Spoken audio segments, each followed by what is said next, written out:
Among the people to whom we are all under a very real debt of obligation for the help they give to those seeking for a good government at Albany is Bishop Doane. All of us who at the state capitol have been painfully striving to wrest, often from adverse conditions, the best results obtainable, are strengthened and heartened in every way by the active interest the bishop takes in every good cause. The keen intelligence with which he sees the instant need of things, and the sane and wholesome spirit, as remote from fanaticism as from cynicism, in which he approaches all public questions. Quite unconsciously, the bishop the other day gave an admirable summing up of his own attitude in quoting an extract from the Life of Archbishop Benson.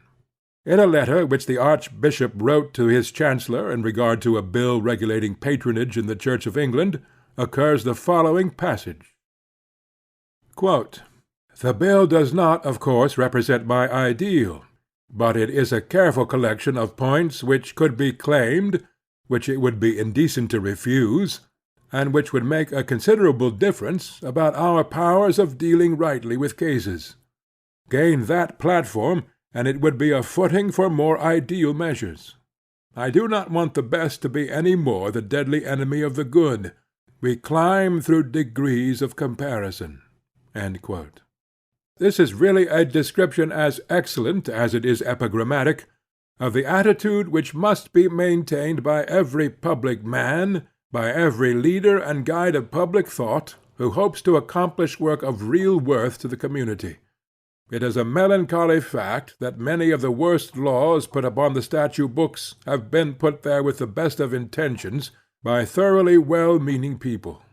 Mere desire to do right can no more by itself make a good statesman than it can make a good general. Of course it is entirely unnecessary to say that nothing atones for the lack of this desire to do right.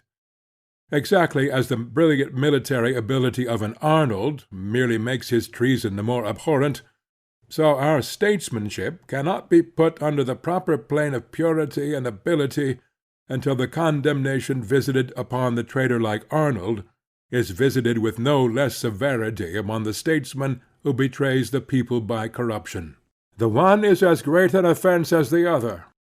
Military power is at an end when the honor of the soldier can no longer be trusted, and in the right sense of the word, civic greatness is at an end when civic righteousness is no longer its foundation.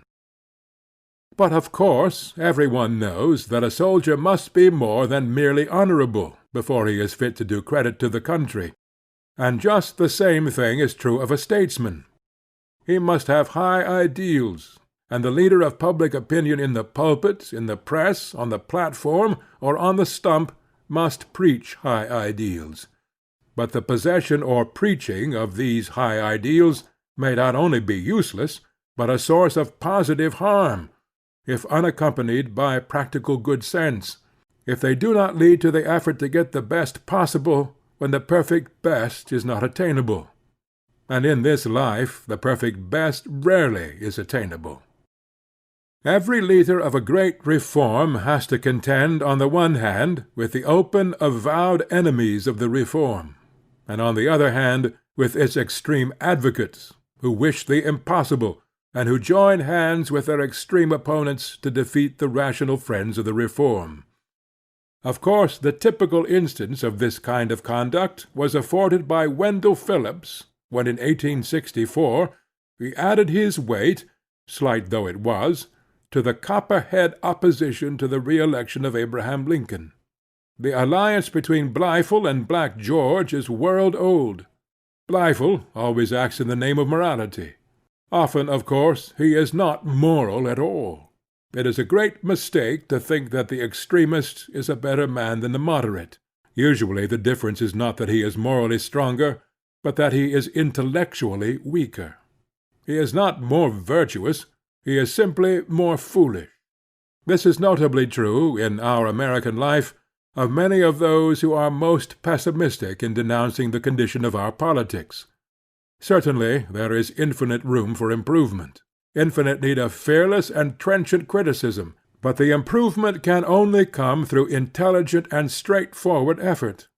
It is set back by those extremists who by their action always invite reaction, and above all by those worst enemies of our public honesty who by their incessant attacks upon good men give the utmost possible assistance to the bad.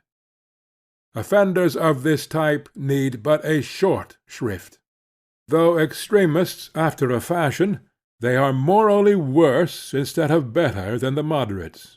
There remains, however, a considerable group of men who are really striving for the best, and who mistakenly, though in good faith, permit the best to be the enemy of the good. Under very rare conditions their attitude may be right, and because it is thus right once in 100 times, they are apt to be blind to the harm they do the other 99 times. These men need, above all, to realize that healthy growth cannot normally come through revolution. A revolution is sometimes necessary, but if revolutions become habitual, the country in which they take place is going downhill.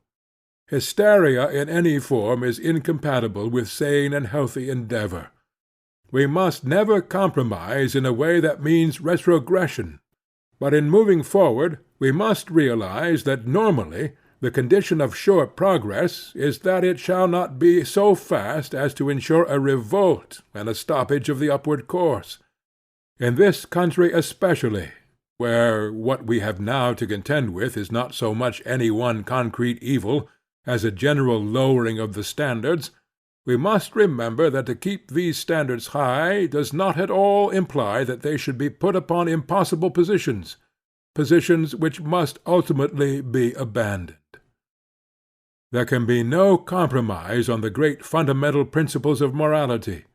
A public man who directly or indirectly breaks the 8th commandment is just as guilty as an editor or a speaker who breaks the 9th, and it matters little whether the fault be due to venality in the one case, or to morbid vanity and mean envy in the other. If a man is dishonest, he should be driven from public life. If a course of policy is vicious and produces harm, it should be reversed at any cost.